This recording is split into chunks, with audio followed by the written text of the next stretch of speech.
Fans around the world are mourning today, even right here in Kansas City. KCTV5's Leslie Aguilar spoke with a woman whose family left the country years ago when the Taliban first formed.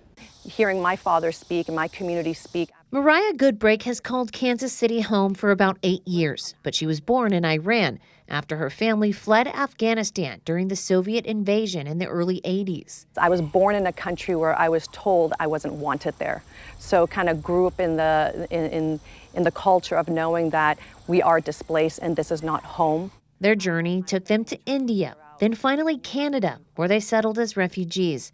Her family, and father especially, has watched from afar for years as the United States built a democracy in their homeland.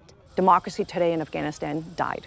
These images of the Taliban taking over the capital, of chaos at the Kabul airport as people try to flee, and of progress already being erased breaks her heart. Today is really in a lot of ways a day of mourning.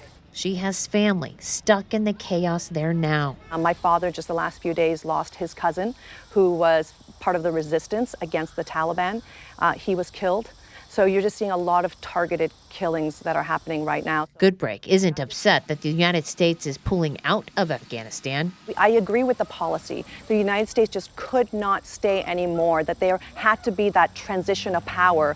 The resources, the trainings was passed down to the Afghan government to uphold their own country. But she's upset at the transition and how the U.S. let all this progress go so fast. Just a few weeks ago, our president said that there's little to no shot that the Taliban will take over most of the country.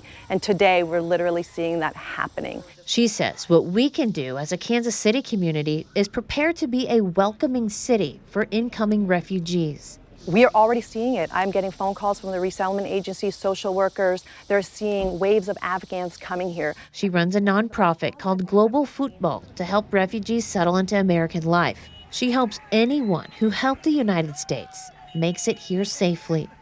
Leslie Aguilar, KCTV5 News. President Joe Biden is expected to address the country this week about the situation in Afghanistan. He took part in a virtual briefing with Vice President Harris and their national security team today. Right now, Biden is on a scheduled vacation, so he may give the address from Camp David.